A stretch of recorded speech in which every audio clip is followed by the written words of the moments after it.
정의당의 건강 톡톡.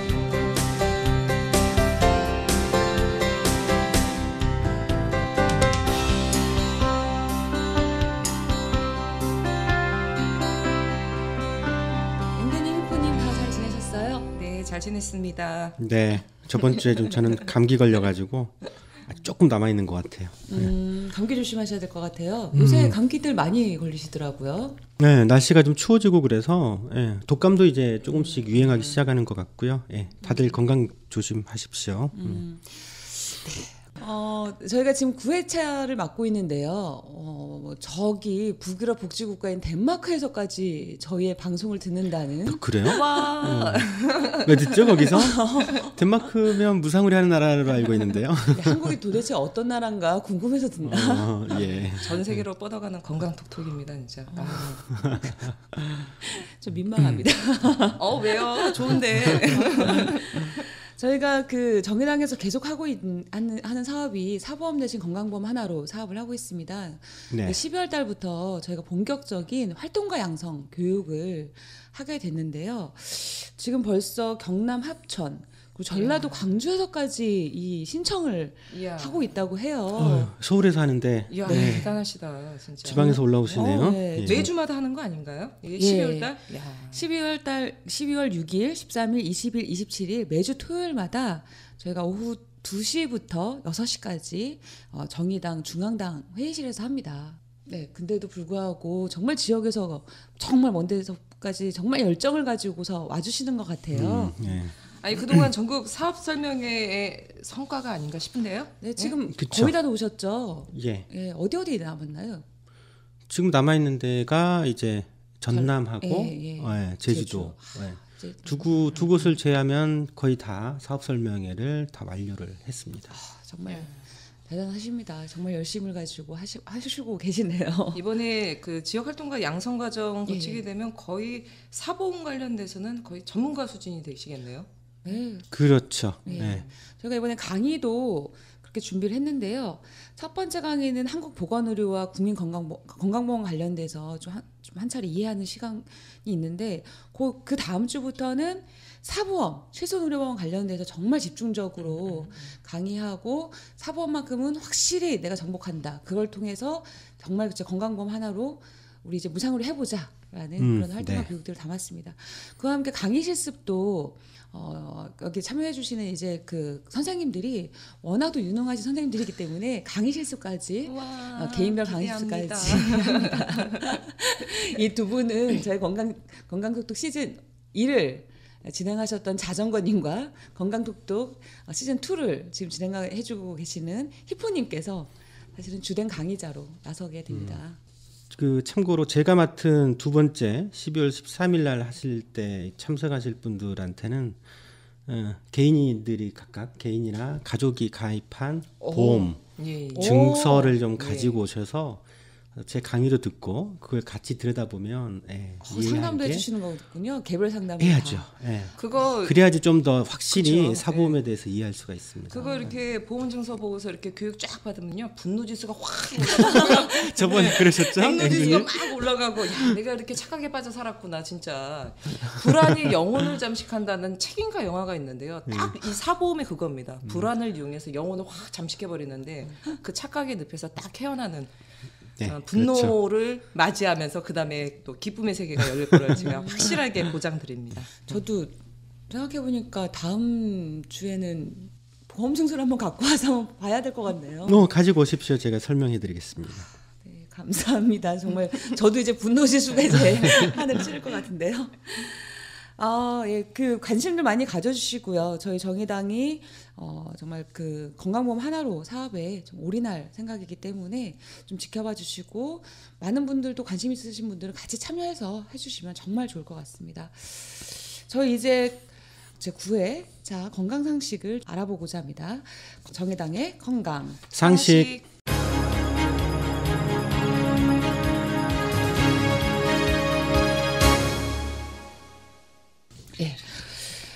건강을 결정하는 요인 하면은 많은 사람들이 보통 의료비 이렇게 생각할 것 같은데요. 네. 히프님 좀 설명해 주실까요? 건강을 결정하는 가장 중요한 요인들 혹은 건강을 결정하는 여러 가지 요인들이 있을 텐데 어떤 게 있을까요? 우리가 이제 흔히 건강 얘기하면 보통 이제 질병을 많이 떠오르죠. 네. 그다음에 의료 서비스를 많이 떠올리죠. 그래서 건강하기 위해서는 뭐 예를 들면 뭐 건강 보조식품도 잘 먹어야 되고 뭐 이런 거 있지 않습니까? 잘 먹어야 되고. 그런데 실질적으로 건강에 미치는 요인에서 의료 서비스가 미치는 요인은 굉장히 작아요. 한 어느 보통 정도인가요? 한 10% 정도.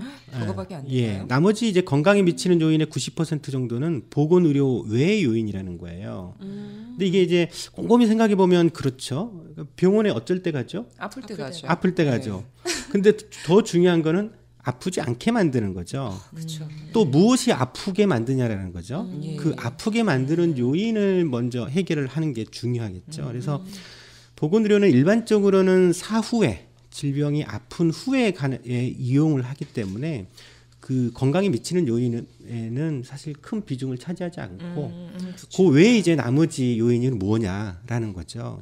그러니까 그런 거 이제 많은 연구들이 있죠. 건강에 미치는 결정 요인들 주로 보면 그래 과연 그럴까 생각할 텐데 예를 들면 그런 거예요. 사회경제적인 요인.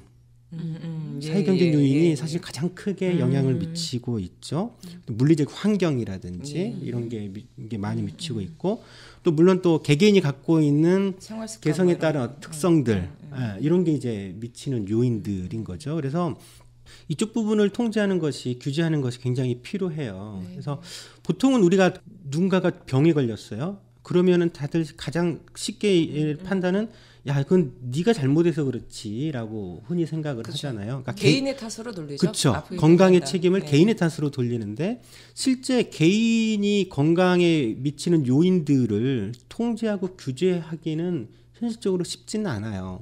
왜냐하면 이게 개인의 문제가 아니라 사회적인 문제인 경우가 많거든요. 그러니까 구체적으로 살펴보면 예로 가장 흔히 잘 알려져 있는 게 건강에 미치는 요인 중에서 제일 중요한 게 뭐냐? 뭘까요? 소득이요. 소득. 소득입니다. 소득, 교육, 사회적인 지위.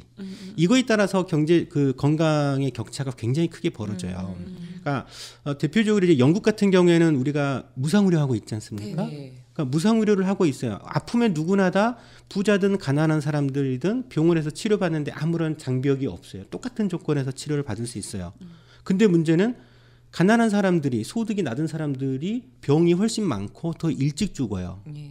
소득이 높고 소득이 많고 교육 수준도 높은 사람들이 오히려 훨씬 더 건강하고 오래 살더라는 거죠. 여기에서도 이제 건강에 미치는 요인이 보건의료 외적인 요인들이 많다라는 거죠. 뭐 그 외에 이제 뭐 예를 들면 물리적 환경에서도 뭐 안전한 식수, 깨끗한 공기 뭐 이런 것도 많이 미치죠. 그리고 많이 미치죠. 또 작업장의 환경이라든지 주거 공간의 어떤 문제라든지 이런 것들이 많이 미치는 거죠. 그러니까 대표적으로 요즘에 예를 들어서 그 세월호 문제 같은 경우에도 그렇잖아요. 결국에는 세월호 문제도 그게 개인의 탓 때문에 아이들이 죽은 게 아니지 않습니까? 그렇죠. 사회적인 문제란 말이죠. 안전과 관련된 그런 문제인 거고 또 작업장에서 산업장에서 많이 죽죠. 노동자들이 그리고 산업재해로요. 이게 이제 개인의 문제입니까? 그렇지는 않잖아요. 그 작업장의 어떤 안전 시설이라든지 이런 문제들이 부족해서 발생이 되는 문제란 말이죠. 그러니까 이런 것들을 우리가 곰곰이 생각해 보면 건강에 미치는 요인 중에서 그래서 의료가 미치는 요인들은 생각보다 적고 그 외의 요인들이 훨씬 많다. 이건 좀 그러니까 사회적인 요인들이 많다라는 거죠. 그래서 이런 사회적 요인들을 규제를 하고 통제를 하려고 하는 것들이 필요할 것 같아요. 그래서 뭐 스웨덴이나 이런 나라들 보면 이제 건강 불평등을 아마 저번 시간에 한번 다뤘지 않았나 싶은데 건강에 미치는 요인들 가장 중요한 게요. 소득 격차를 줄이는 거예요. 그렇죠. 소득 격차를 줄이는 게 그 집단의 그 건강 수준을 대폭 향상시키는 굉장히 중요한 요인이라고 보통 얘기를 하죠. 그래서 스웨덴 같은 경우는 보면 아무튼 건강불평등위원회가 있어서 네. 이제 그 사회정책에 관한 전반의 것들을 건강불평등이라는 요소 안에서 이렇게 좀 해결하기 위한 노력들을 하더라고요. 그렇죠. 그래서, 네. 네. 구체적으로 어떻게 할까요? 그러니까 건강불평등에서 다루는 문제는 아까 이제 얘기했던 것처럼 소득격차 문제들, 네, 그러니까 네. 최저임금의 문제들을 네, 결정한다라던가, 뭐 예를 들면 교육 수준과 관련돼서 또 건강격차를 줄이기 위해 건강불평등을 해소하기 위해서는 어떤 정도 수준으로 가야 된다라던가 이런 것들을 뭐 주거 결정하는. 환경 뭐 이런 예, 부분까지 예. 전체적으로 다 들어가는 거죠. 저는 이거를 딱 보면서 느껴지는 게 뭐 요즘에는 언론에도 많이 나왔지만 우리 폐지 줍는 어르신들이 굉장히 많잖아요. 네네. 그분들이 폐지를 줍는 환경 자체부터가 저는 굉장히 건강에 보건의료에 정말 안 좋은 부분이거든요. 그 폐지가 그쵸, 깨끗한 게 아니거든. 폐지 자체가 뭡니까? 그 쓰레기를 엄청 먼지 나고 주워서 놔야 쓰레기 되니까. 분리 이거를 예, 예. 다시 다 하시고 직접 손으로 하시고 늦은 밤까지 혹은 이른 새벽에 그래서 저는 딱 이 얘기를 들으면서 그게 맨 먼저 떠오르더라고요. 그렇죠. 예. 그래서 예를 들어서 그 기초연금 이번에 20만 원 그것도 70%밖에 안 주고 더더구나 빈곤계층들한테는 아예 배제해버리고 이걸 기초연금 수준을 더 높이면 어르신들의 건강 그쵸. 수준을 대폭 올릴 수 있는 정책이에요. 이게 예. 그런 발상을 갖고 접근하는 것이 좀 필요하죠. 그래서 건강의 책임을 건강의 결정 요인이 개인 책임으로 돌리지 말고 사회적으로 같이 해결해야 되는 거고 그러기 위해서는 조금 더 이제 평등한 사회를 만들어야 되겠죠. 그리고 사회 구성원들끼리서 연대하고 협력하고 이런 그러니까 우리가 보통 얘기하는 복지국가 복지국가를 만드는 것이 국민들의 이 건강 수준을 대폭 향상시킬 수 있는 사회적인 조건이 되는 거죠. 예. 그러게 어르신들한테 기초연금 확실히 제대로 줘서 자기의 소득을 가지고서는 조금 더 여유로운, 조금 더 건강한 삶을 유지할 수 있게 하면 저희가 이제 노후 의료비 많이 얘기를 하는데 네. 그런 것도 일정 정도 좀 예방할 수 있는, 좀 줄일 수 있는 그런 요소가 네, 될 것 그렇죠. 같습니다. 오늘의 건강 상식은 여기까지 알아보도록 하고요.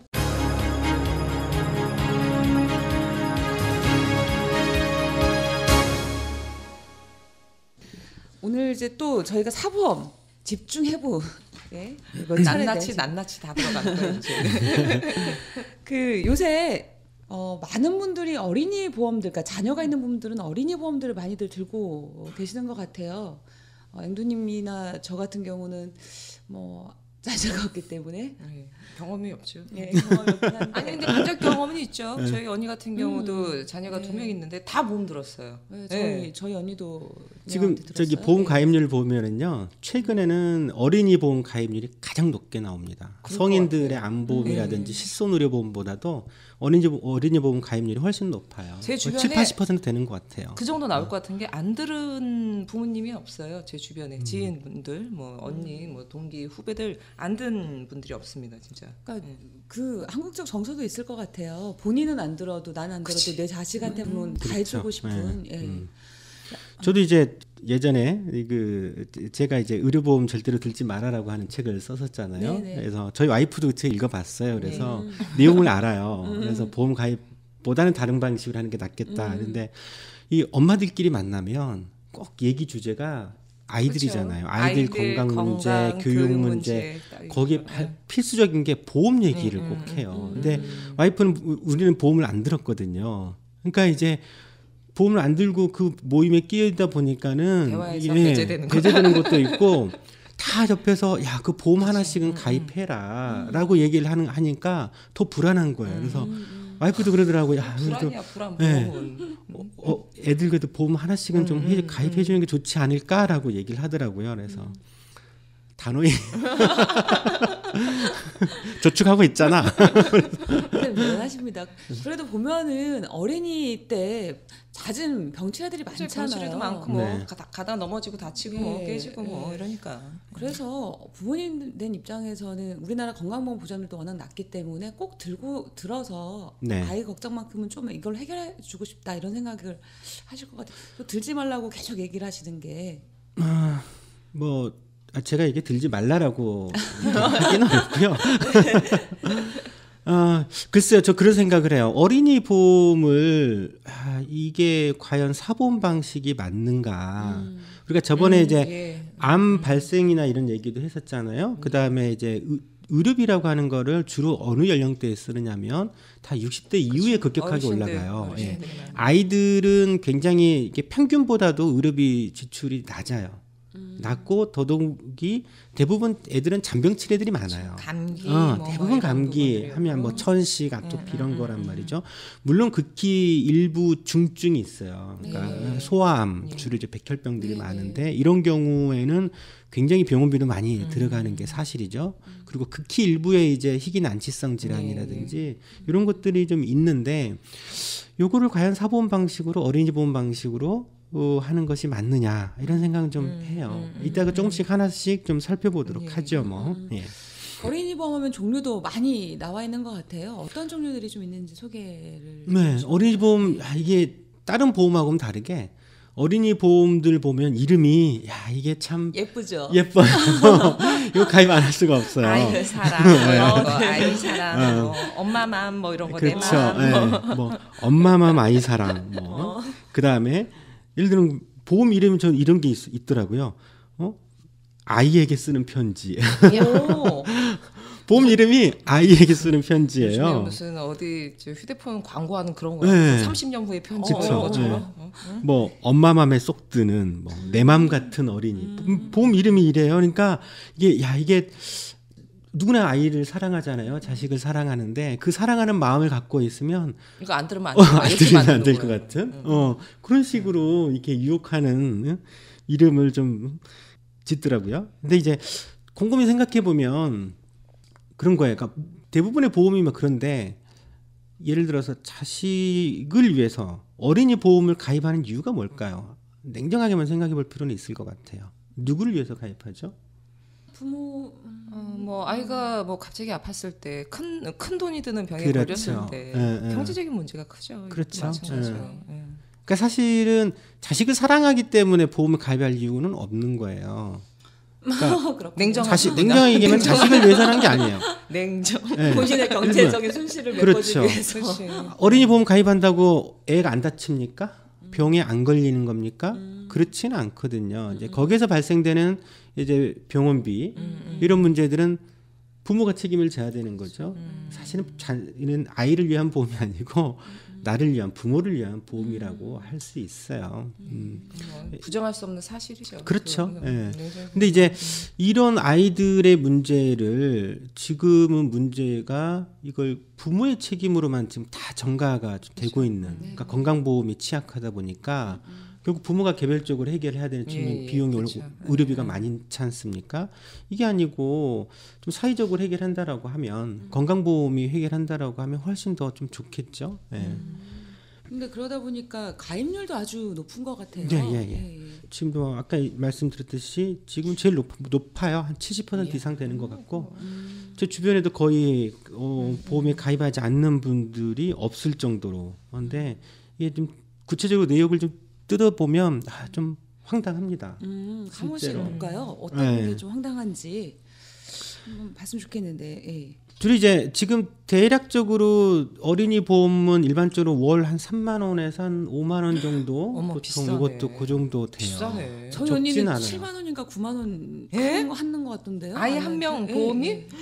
뭐 얼마나 특이하게 많이 들어갔길래. 아니 그러니까는 언니한테 깜짝 놀랐었는데. 제 보험이 그때 4만 얼마였잖아요. 네. 근데 무슨 어린 아이들 영유아 무슨 보험이 무슨 3만 실손 5만 보험만은 아닐 것 같아요. 그게. 그렇죠. 여러 가지 네. 뭐 있겠죠. 네. 자, 뭐 7만 원씩을 어린이 보험을 7만 원씩이다. 우리가 저번에 얘기했듯이 거기에는 100% 만기 환급형 보험이 들어가 있습니다. 우리가 안보험에서 따져봤었고 이게 실손의료보험에서도 그쵸. 적립보험료라는 적립보험료. 형태로 말도 안 돼. 저축보험료가 있다고 했잖아요. 어린이 보험에 적지 않게 이 저축보험료가 다 들어가 있습니다. 더더군다나 7만 원씩이다라고 하면은요. 애들 같은 경우에는 큰 병들이 확률적으로 성인들보다는 훨씬 낮기 때문에 그 보험료는 다 만기 환급형일 겁니다. 만기 환급형 보험료가 아마 대부분을 차지하고 있을 거예요. 그래서 만기 시에 다 돌려준다라고 하는 보험에 가입했을 가능성이 크죠.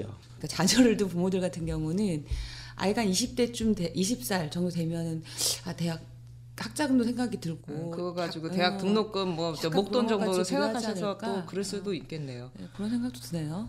그건 착각이야. 자녀 보험에 따로 있습니다. 작각입니다. 어른 보험에 들어있지는 왜냐면 않을 거예요. 우리 뭐 네, 했지만 네. 그 저 지금 5만 원 해가지고 등등해서 나중에 만기 환급 받는다고 하더라도 물가 가치가 달라지는 거잖아요. 그때 당시는. 네. 그래서 대표적으로 암 가지고만 따져 보면 이해가 쉬울 것 같아요. 우리가 저번에 암에 대해서 암보험 얘기했을 때 갱신형 보험 했을 때 30대가 월 보험료가 얼마 정도였죠 그때? 9천 한 만 원 정도. 네, 9,000원 10,000원 정도였어요. 그러니까 9,000원 10,000원 정도였으면 그러니까 30세부터 39세까지 10년 동안 암에 걸렸을 때 5천만 원을 보장해 준다라고 했었죠. 그러니까 5천만 원 보장해 주는데 30대의 월 보험료가 10,000원 정도밖에 안 됐단 말이죠. 그러면 어린이 보험의 주 대상이 이 암입니다. 소아암. 애들 어린이 보험의 이유 드는 가장 핵심 이유가 사실은 소아암 때문이거든요. 감기 때문에 들지는 않죠. 그렇죠. 근데 소아암 같은 경우에는 사실 암 발생 확률이 지극히 낮아요. 어느 정도인가요? 그러니까 30대의 암 발생률이 10만 명당 한 110명 정도에서 발생을 하거든요. 그런데 소아 같은 경우에는 10만 명당 10명에서 한 20명 사이입니다. 오, 굉장히 그러니까 30대보다에 비해서도 거의 암 발생률이 거의 10분의 1 정도, 10분의 1, 5분의 1 수준밖에 안 돼요. 그러니까 예를 들면 30세 기준 때 10,000원이었다고 했잖아요. 5천만 원 보장해주는 암보험이 보험료가 10,000원이었다. 소아암이 똑같이 5천만 원을 보장해주는 암보험이라고 하면 거기에 필요한 보험료는 기껏해야 2,000원? 1,000원, 2,000원밖에 안 된다는 얘기예요. 네. 그러면 그 나머지 보험료가 뭐냐? 그러니까 거기에 이제 그래서 각종 이제 다른 특약들이 또 많이 들어가 있는 거예요. 뭐 상해 뭐 다치면 뭐 10만 원, 30만 원, 뭐 조그마한 걸로 수술을 하면 또 몇십만 원, 뭐 이런 식으로 다 모든 특약들이 많아요. 그런 방식으로 집어 넣어서 이제 보험료를 계속 올리고 그래도 몇만 원도 안 돼요. 그렇게 다 끌어 모으고 모아도 그래서 거기에 이제 만기 환급형 보험료를 나중에 낸 보험료를 다 돌려준다라고 하는 거를 집어 넣게 되는 거죠. 그래서 소아암 같은 경우에는 부모님들이 가장 걱정하는 병이긴 하더라도요. 이게 1년에 소아암에 들어가는 총 진료비가 얼마 안 돼요. 한 2,600억 정도 들어가거든요. 총 진료비가. 총 진료비가요? 예, 비급여 포함해서. 우리나라 총 진료비를 얘기를 하는 거죠. 소아암의 총 진료비가 연간 2,600억 정도가 됩니다. 근데 이제 그 중에 건강보험이 70% 넘게 해줘요. 그래서 부모들이 직접 이제 부담하는 소아암의 진료에 부담하는 병원비는 본인 부담은 한 800억 정도밖에 안 돼요. 생각보다는 얼마 안 되죠. 예. 그러니까 아니 1년에 한 800억 정도만 건강보험에서 더 소아암에 부담을 하게 되면 소아암 치료비를 전액 정말로 100% 무상으로 할 수 있다라는 거예요. 아니 이거는 좀 이렇게 하면 안 될까? 네, 1,000억도 안 드는. 예. 1,000억도 안 들어가요. 근데 지금 우리 건강보험 재정이 좀 흑자죠. 예. 작년까지 누적 흑자가 8조였습니다. 야, 8조였으면 8조의 100분의 1이죠. 100분의 1이면 800억이죠. 1%잖아요. 1%. 네, 1%. 네네. 지금 누적 흑자 자원의 1%만 소아암에 쏟아부어도요.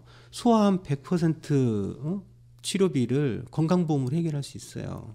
그렇죠. 누적 흑자 어디다 쓰는 거지? 나 궁금하네. 지금 그냥 계속 갑자기. 누적시키고 있죠. 진짜요? 네. 안 쓰고 왜? 예. 왜요? 왜? 왜일까요?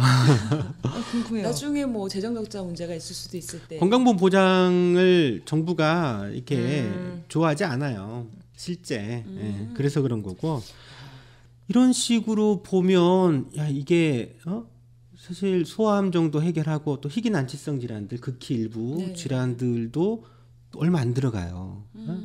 그런 거 다 100% 하는데 돈이 얼마 안 들어간다니까. 아니 제가 이런 이걸 왜 건강보험으로 못할까? 참 저도 좀 이런 답답합니다. 말씀드리면 뭐 또 오해하시는 분도 있을 수 있지만 그 공중파를 보면 사실은 그 가정 형편이 어려워서 많이 아픈데도 불구하고 뭐 사랑해 땡땡땡땡 네. 뭐 등등 이렇게 하면 보면 안 되나? 특히나 소아들 그 난치성을 앓는 소아들 관련돼서 국민들 모금하고 막 등등 소개하고 그런 건데 그렇죠.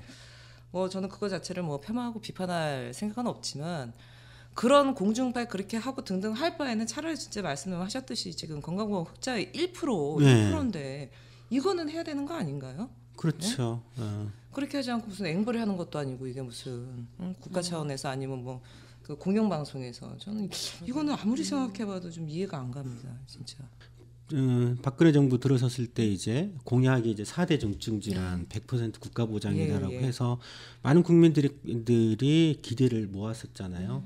근데 이제 나중에 알고 보니 이게 공약 사기에 해당이 됐었던 거고.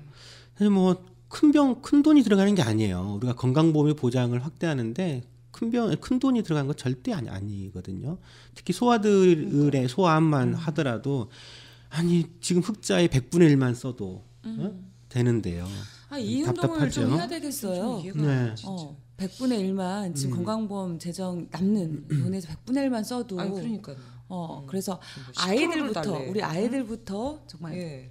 아이들의 암부터 무상으로 뭐 이런 네. 것들을 좀 하나의 구호로 잡고서 부모들이 좀 들고 일어나야 되지 않을까. 그러니까 이거는 다른 이제 건강보험의 전체 보장을 확대하려고 하면 추가적인 재원이 필요한 건데 아이들 이렇게 암 보장을 늘리고 병원비 그 건강보험 보장률을 아이들부터 하는 데는요 추가적인 돈이 들어가지가 않아요. 얼마 안 들어가기 때문에 지금 좀 남아 있는 돈으로 해도 충분해요. 아니 진짜. 지금 뭐 마이너스면 모르겠는데 지금 뭐 8조에서 10조 가량 있는 거고 거기서 1% 정도면 저는 이거는 정말 의지의 문제잖아요. 의지의 네, 문제. 맞아요. 이거 왜 안 하는 데는 안 하는 것 자체가 나는 좀 그 의도가 진짜 불쌍한 것 같습니다. 나중에 그것도 좀 더 따져볼 필요가 있겠죠. 네. 흥분하지 네. 말아야지.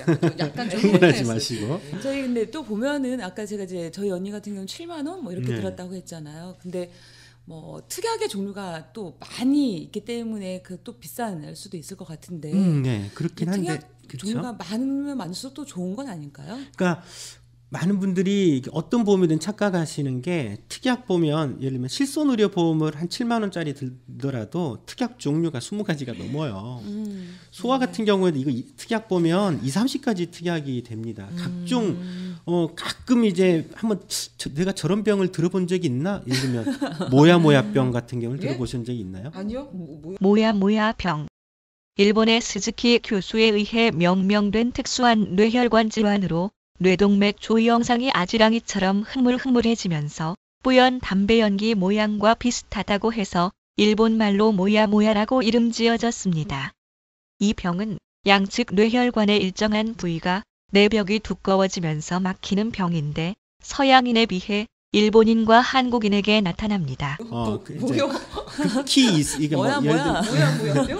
뭐 예를 들면 100명당 뭐 3, 40명 정도밖에 안 걸리는 100명당? 예, 100, 죄송합니다. 100만 명당 100만 아. 명. 100만 명당 한 3, 40명 정도밖에 안 걸리는 병이에요. 굉장히 희귀 질환이거든요. 네네. 그러니까 내용들을 보면 예를 들면 모야모야병 할 때 뭐 모야모야. 수술비를 해준다든지 어린이 심장이라든지 뭐 조혈모세포 이식을 할 때 등등 이런 가지 특약으로 네. 들어가 있어요. 이런 내용 보면 야 굉장히 보장이 좋다라고 하는 인식을 갖고 있는데 그렇지는 않아요.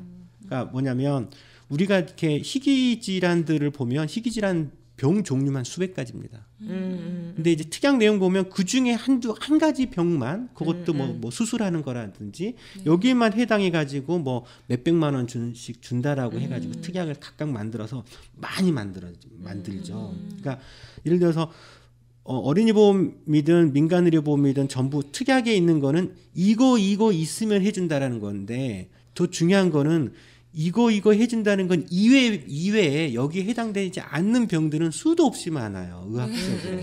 그렇겠죠. 네, 네. 근데 이건 잘 모르는 거죠. 그러니까 우리가 이거를 그래서 어떤 거를 보상을 해준다라고 했을 때 그 포지티브 리스트, 뭐 네거티브 예, 리스트라고 예. 하는 게 네네. 있잖아요. 해당이 된 거를 지목해주면 그것만 보장해준다라는 게 포지티브 리스트고 리스트에 올라간 것만 보장해준다. 네거티브 리스트라는 거는 특별한 이유가 없는 한 다 보장을 해준다라는 게 네거티브 리스트죠. 예. 네거티브 리스트로 보장해주는 게 건강보험이에요. 국민건강보험. 예, 그렇죠. 국민건강보험에 이 병만 해줍니다. 이런 건 아니잖아요. 그런 게 모든 없죠. 병을 다 해주잖아요. 어떤 예. 병이든지 그런 거란 말이죠. 그래서 민간의료보험이나 어린이보험에 특약이 많다라고 해서 보장이 높은 건 아니다. 예를 들면요. 거기에 대해서 이게 얼마나 의미가 있는지는 해당되는 특약의 보험료가 얼마인지를 알면 돼요. 대표적 한 가지 예를 들어볼게요. 모야모야병 가지고 예를 들어서 수술비로 1,000만 원을 준다라고 하는 보험이 있어요. 특약으로. 근데 거기에 소요되는 보험료가 얼마인지 아세요? 얼마나? 39원입니다. 39원이면 돼요. 그다음 애들 뭐 각막 이식 수술비도 해준대요. 뭐 그럼 1,000만 원이래요. 이때 들어가는 보험료는 4원입니다. 4원. 거의 안 걸린다는 거죠. 거의 안 걸린다는 거죠. 그러니까 뭔가 대단하게 딱 해줄 것 같지만 들어가는 보험료는요 얼마 안 돼요. 그러니까 그만큼 확률이 굉장히 낮다라는 거를 의미를 하는 거예요. 근데 여기 보면 좀 제가 중대한 재생불량성 빈혈증 이게 백혈병이죠. 백혈병하고 좀 다릅니다. 이게 피가 안 만들어지는 아니에요? 병입니다. 예. 이제 그런 거 이제 2,000만 원 보장해 준다는데 소요되는 10원이에요. 보험료는 10원. 그래서 궁금해서 네. 물어보려고 그랬는데 그 10원 중에서도 사업비가 들어가 있죠. 한 3원 정도는 사업비가 들어가 있고 이런 식이라는 거니까 아이들은 많은 병들 부모들이 잘 모르는 많은 병들이 있어서 이거를 특약으로 집어넣으면 마치 보장이 높은 것처럼 보이지만 실제 그렇지는 않아요. 이런 거는 그냥 다 한꺼번에 건강보험 보장으로 하는 것이 이제 좋고 돈 얼마 들어가지도 않습니다. 거기에 대해서도 또 예. 오늘까지 지금 여기까지 어린이 보험과 관련돼서 저희가 여러 가지를 알아봤는데 혹시 더 궁금하시거나 조금 더 얘기하실 만한 얘기들이 있을까요? 저기 최근에는 어린이 보험도요. 이게 그냥 뭐 100세 보장 이렇게까지 나오는 게 있거든요.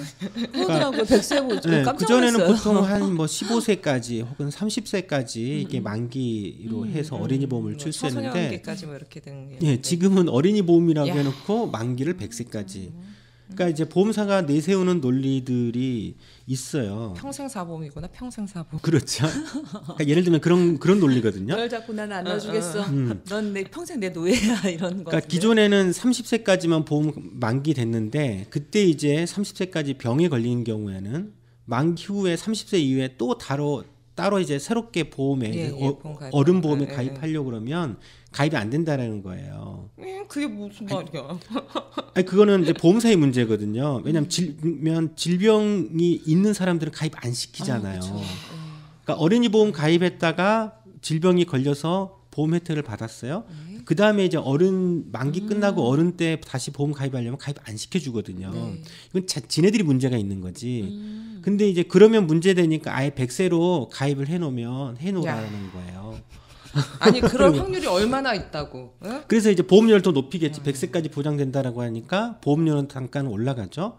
물론 그 중에 이제 실손은 항상 무조건 갱신 100세까지 갱신을 하는 거고 대표적으로 이제 암 같은 경우가 이제 들어가는데 이게 어린이 보험 100세 보험까지 들어가면 암 보장 같은 경우에는 이런 80세까지 만기를 해가지고 보장을 해준단 말이죠. 그리고 뭐 3,000만 원, 5,000만 원 준다는 식으로 해서 보험료를 몇만 원을 더 받아요.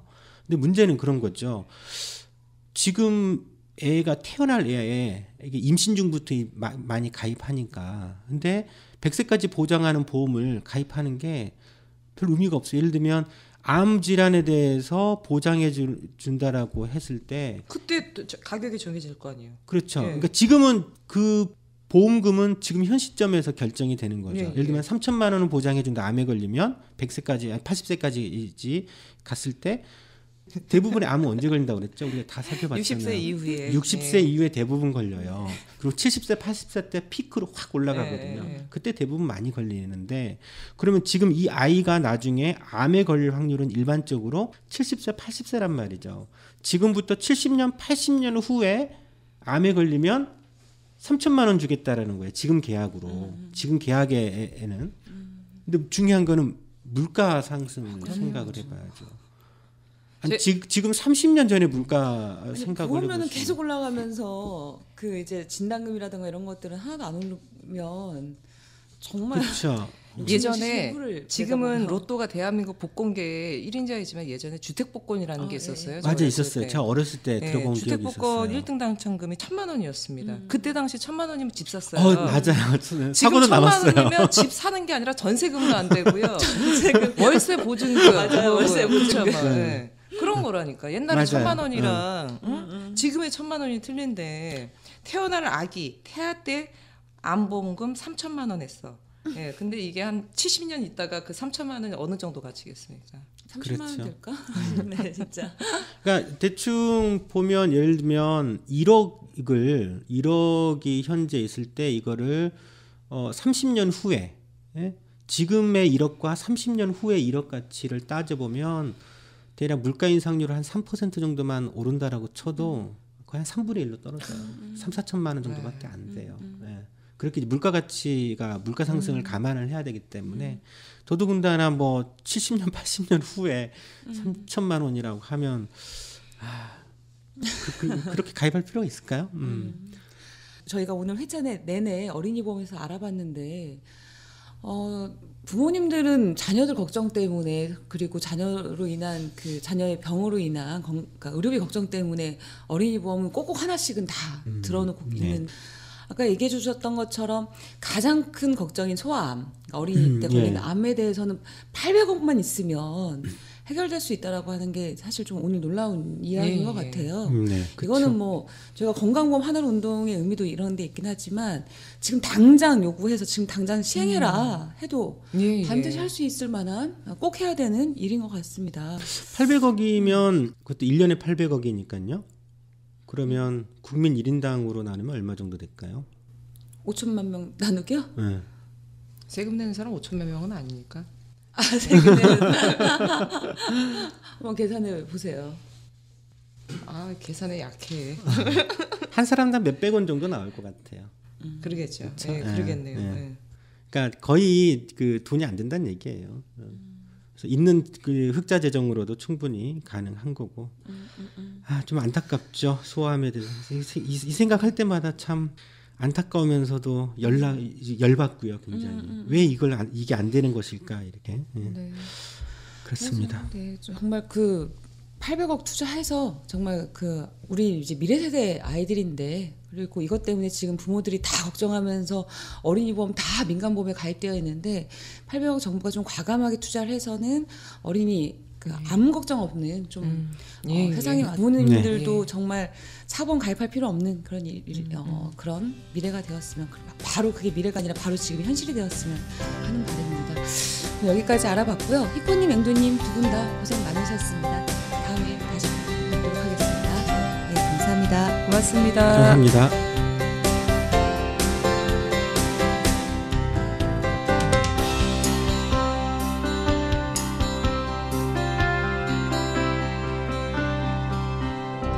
실손의료보험에 관한 더 자세한 내용은 단행본 김종명 가정의학과 전문의의 의료보험 절대로 들지 마라를 읽어보시면 좋습니다.